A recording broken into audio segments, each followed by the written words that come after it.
Hello, Wayne here from Think Management. This channel is all about providing you with tips and techniques for personal and professional success. Today, I'd like to talk to you about how to become a leader. When you look back on your life and you think about leaders around you or leaders that you've been around, what traits about them stick out to you? For me, it was people commanding the room, people that when they walk in the room, they have a certain charisma, they have a just certain energy that is jumping out at them and around them in each and everything that they do. Or maybe when they sit down at the table, all attention is focused upon them when they speak. For when they speak, a sense of authority or a sense of respect is just surrounds them when each and everything that they do. Well, as many of you have different experiences in life, we know that leaders are all around us. In fact, that some of us remember the good leaders, but some also remember the bad leaders.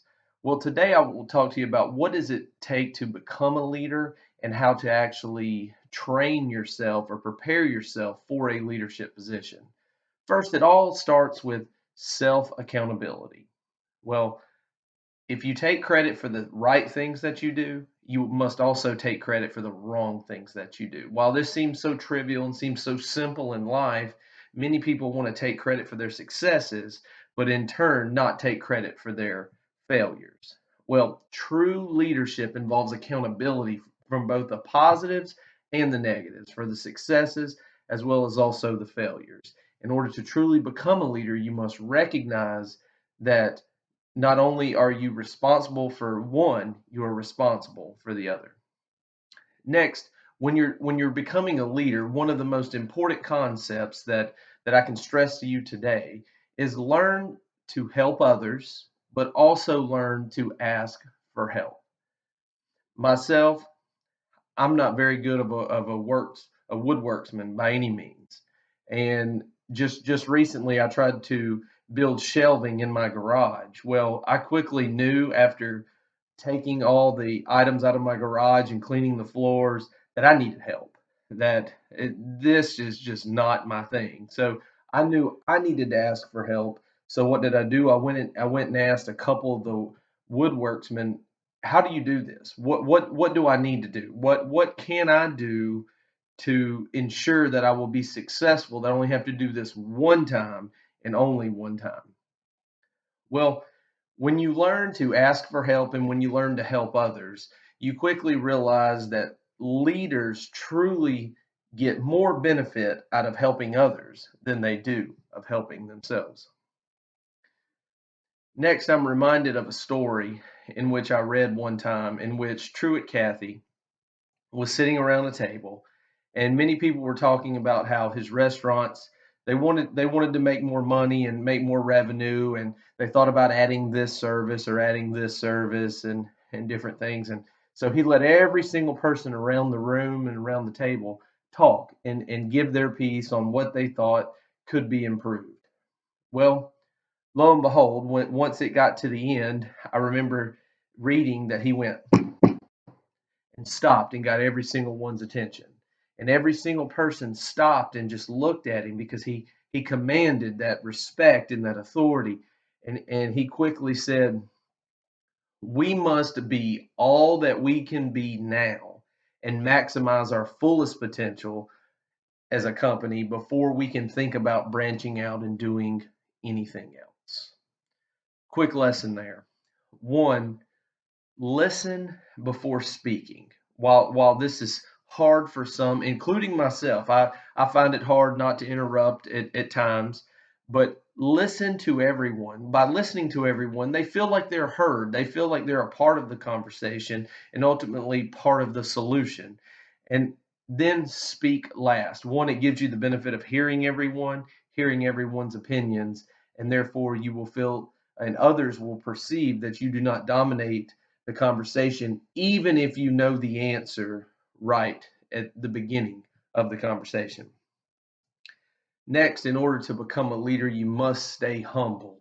How many leaders, when we read case studies or we read books or we look on the news, that a company and had a successful leader who was at the top has now fallen and Some of them go to jail. Some of them have lawsuits. Some of them ultimately are forced out of their positions because they did not stay humble. The stories are endless on leaders that were here that ended up way down here. But you must stay humble.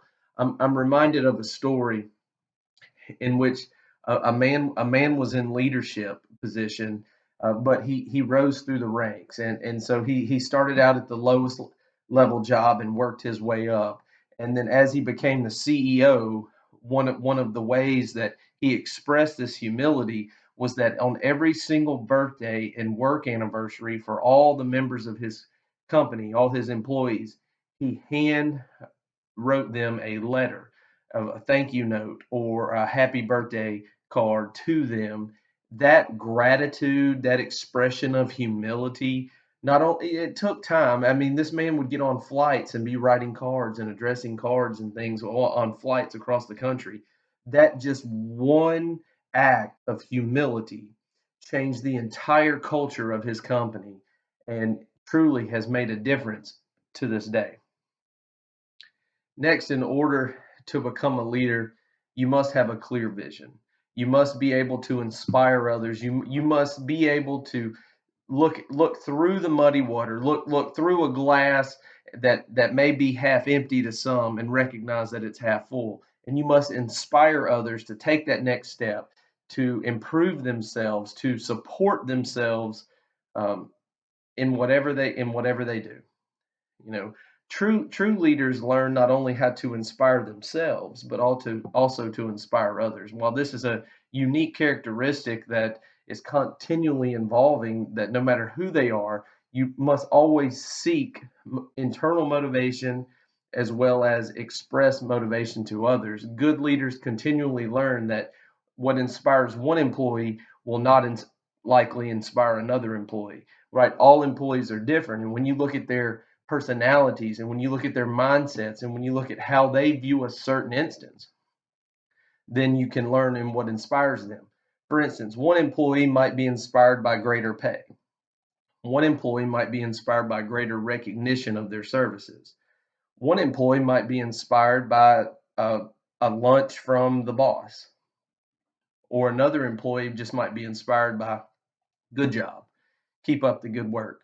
While many true bosses that are true and great leaders, they learn how each employee responds. A boss recognizes that employees that while they are following the boss's lead, that boss knows how to inspire them and how to direct them and encourage them and promote and facilitate a work environment that not only encourages them to grow, but it encourages them to try new things and to be adventurous. And that is such a rare trait today. It is such a rare trait in bosses today. And I hope that if you're listening to this video right now and you're wondering how do you do that? How can you promote that type of environment for your employees, or maybe it's for your household. For instance, some husbands want to promote a healthy environment for their wives and for their children to grow.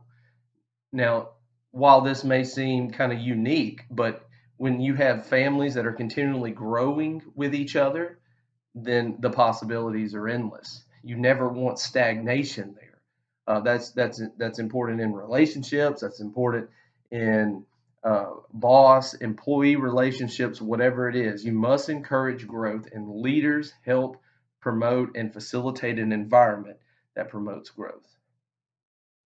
And the last thing I will say about how to be a leader here on this video is you must encourage criticism and feedback, but you must also take that criticism and respond to it accordingly. For instance, when my wife and we first got married, my wife told me my wife was heavily involved in the church. She was very active in a lot of things, and myself, I'd ventured away and really veered off the path for a while. And she sat me down one day and she said, "Hey, I really don't think you're spiritually mature enough to lead this family, much less lead me." Right? I mean, it was shot to the heart.